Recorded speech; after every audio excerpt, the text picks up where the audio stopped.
Hello and welcome, beloveds, to another episode of Ask Dr. Mumbi. My name is Dr. Mumbi Saraki. How you doing? How's everything going? I really do pray that you are well in all your ways and that you're moving into living life truly on your own terms. Reporting live and direct from the foothills of Mount Zion, just giving all thanks and praise to, the one of absolute power, as my ancestors called him, Mwene Nyaga, Mwenye Hinya, the one of absolute strength who always carried our people through. Thanks to every single person that has subscribed to this channel, everyone that has reached out to us, and all our, new and old Patreon family. We absolutely love you for helping us to continue making this journey. There's a lot that's happening across the continent, beloveds, in terms of even building our own conscious communities, and I will be definitely sharing more information when the time is right. There's been a lot of interest in, signs, how do we know if we're awakening, etc., etc. People really looking for that confirmation, which shows that we have reached the tipping point. And I think I talked about this in a previous episode, where we've reached the tipping point of the awakening of our people, where I'm seeing an exponential increase just in the mail I get, etc., etc., an exponential increase in the number of people who are awakening across the melanated nation that is spread far and wide on this planet. And so I've discussed, I did something, 13 signs that you're awakening. And one of the things, when I was reading through the comments, there was someone who asked, what about the dark side of awakening? Because it's not all peaches and roses. It is really a painful process, because what is happening, beloveds, is that you're dying and resurrecting while still in this physical body. Because you're dying to one paradigm of who you were, one idea of who you were, one narrative of who you were.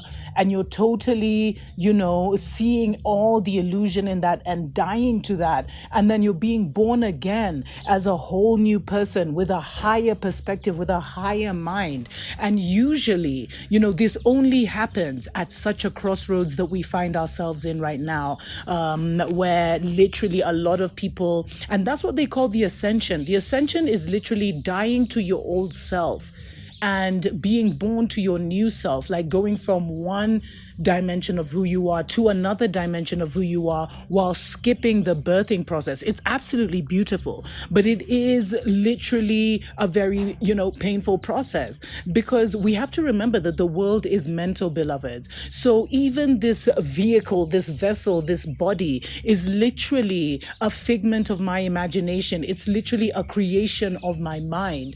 And, that's why they say, like, sometimes if you just meditate, there's this science which shows that if you just meditate that you're running and you're exercising and you're jogging, it will have a physical impact on your body. So that just shows you the power of the mind and how much the mind is structuring and orienting this reality.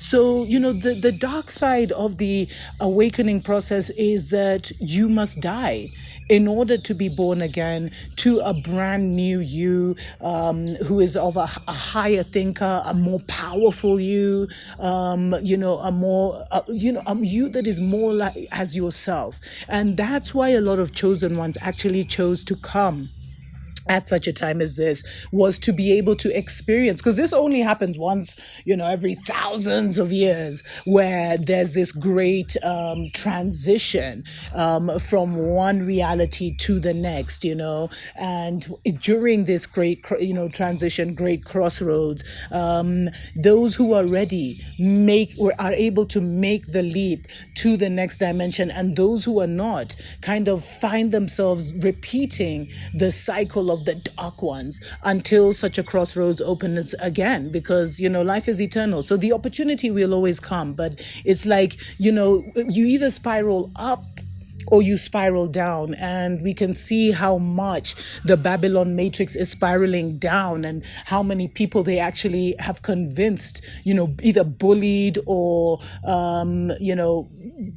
put into fear, etc., into accepting their matrix and spiral down with them so that they can continue to keep that matrix alive.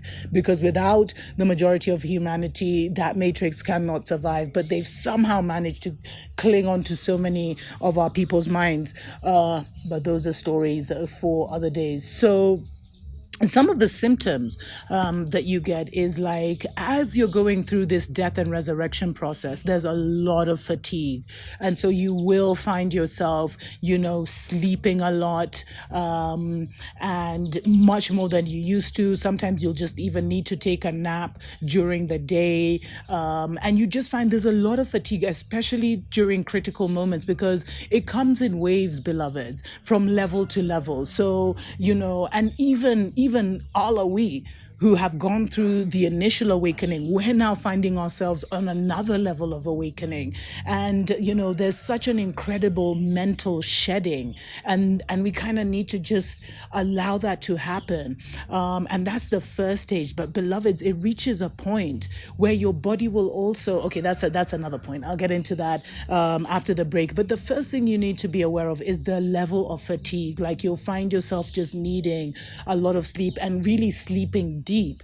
And then your whole cycle changes. So you might have fatigue, you sleep for 4 hours and you wake up and you're completely fresh and it's 3 a.m. and there's so much, you're awake at that time because there's so much less spiritual static around you where you're living, that spirit can actually connect to you. Because what's happening, beloveds, is as we go through this awakening process, the moment we agree to mentally do it, the higher dimensions of ourselves start to pull our lower thinking selves up, and that requires a lot of like shaking of the old mindsets and old concepts and the indoctrinations, etc. So yeah, when we come back, I'll get into some of the other, I won't call them, well, are they symptoms? Kind of, that happen, as you go through this death and resurrection process. We'll be right back.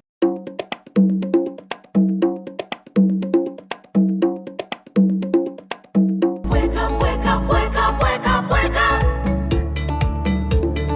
Wake up, Africa. Welcome back, beloveds, to Ask Dr. Mumbi. My name is Dr. Mumbi Saraki. How you doing? How's everything going? I really do pray that you are well. Yeah. And thank you so much to every single person that has subscribed to the channel and liked the channel, and everyone that reaches us, out to us by email, drmumbi@drmumbishow.com. There is a period last year where I really didn't have access to internet. So I'm kind of also catching up with those emails. But really, I love to hear from you, the good, the bad, the ugly. And some, of course, we're spamming all the news just because we're not doing news anymore. And I'm talking today about, the dark side of the awakening, some of the symptoms that you experience when you're going through this awakening process, because it is a death and resurrection process. I think if you view it like that, like you die and are born again while you're still in this physical, vessel, and you take your body through that tunnel of death. And the tunnel of death means realizing that, you're literally just graduating from one level to another, but realizing that everything you've been told is a lie, realizing all the things that have been the matrix you literally see behind the what is it, the iron curtain, in Alice in Wonderland, when she sees the old Muzungu behind him manipulating the world. Like, you literally see the world for what it is, and so you kind of graduate from that matrix and move into the next matrix. And it's like no experience that you can have, really. And it's such a powerful experience. And that's why so many masters and, ascended beings, as they like to call them, but many who had already mastered this realm came back, not just to assist, Mama Gaia, Mama Earth, to go through this transition, but also to be part of this amazing, transformational process. And just the power you get from being able to do that is absolutely incredible. But some of the symptoms you feel, as I said before we took the break, the number one is fatigue. And you'll just find yourself sleeping. Your sleeping patterns will change. Sometimes you'll be sleeping a lot. Sometimes you'll be waking up in the middle of the night. But it's just like your body is doing what it needs to do.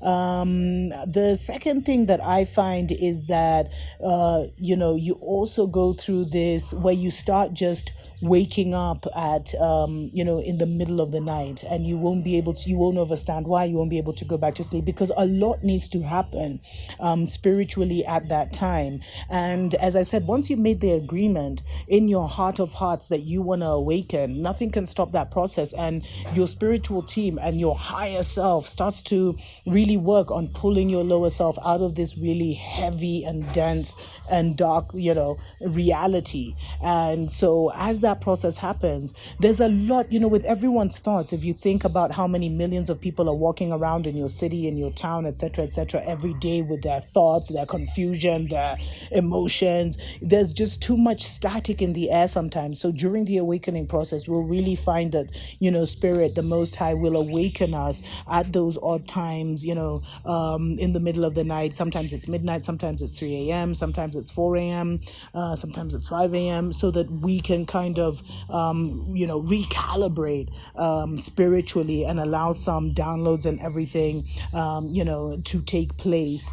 Another thing that I noticed is your diet really starts to change. That's one of the symptoms, but and I talked about this before in the 13 signs that you're awakening. But when it comes to diet, you'll find that as you progress and you start making those dietary changes and leaving the poisons behind, you won't be able to go back. So let's just say, you stop drinking, for example, which is one of the things you used to, one of your coping mechanisms or whatever. You'll just find that you just can't drink like that anymore. And even the alcohol, your body will start to reject certain things, certain foods that you used to eat a lot of. You just won't be able to eat that same way, certain fried foods, because your body is literally, dying and being born again at the same time.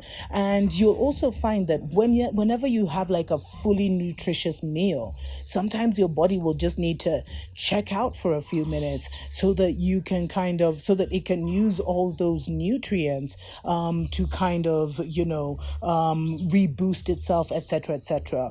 And your body will go through a purging. Like I remember my skin broke out especially when I went fully vegan, etc.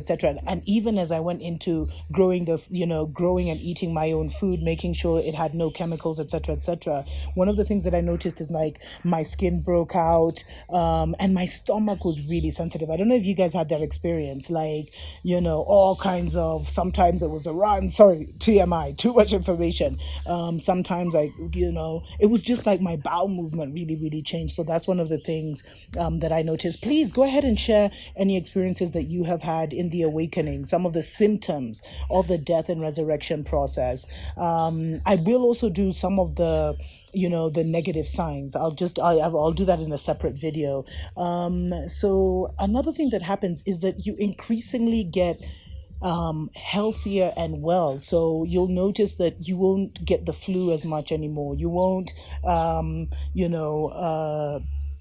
fall to certain things that used to happen. Like increasingly your body will start to release that. For me, the most common thing was the flu. Like before the awakening process, every flu season I'd find myself with the flu or whatever, and I noticed like that increasingly became less, and then I just Spirit just led me to get off all those medications. Like sometimes women will take painkillers during our menstruation. I was led more and more to get off of that, get off of anything that Babylon has made, because it exists naturally in nature. So these are some of the symptoms that you go through. Oh, another one, this one is super important, is you'll find yourself feeling so emotional, beloveds. Like you'll just go through seasons where you'll really just be bawling out, you'll be crying out, and sometimes you can't even really pinpoint what it is. It's not really, you're not a depressive kind of person. And by the way, some of these things, some of the feelings you get really do border kind of depression, etc. So it is okay to get a counselor, beloved. Sometimes you need it because you're going through a death and resurrection process.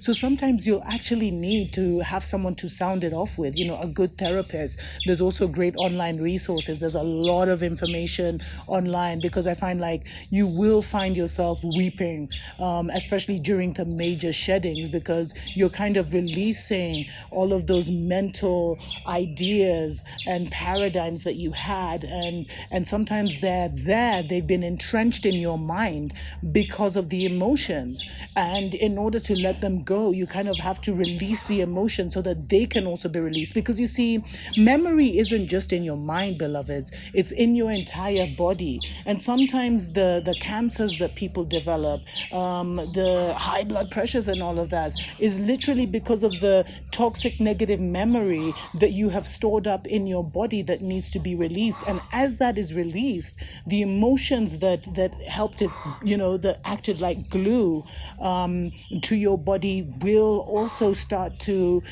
must also be released. So there's also an emotional shedding where you'll just find that there's seasons where you just need to cry. And that's why it's really important sometimes to give yourself that alone time. I think for me, one of the most important things of the awakening, at least the initial awakening process, was spending a lot of time alone.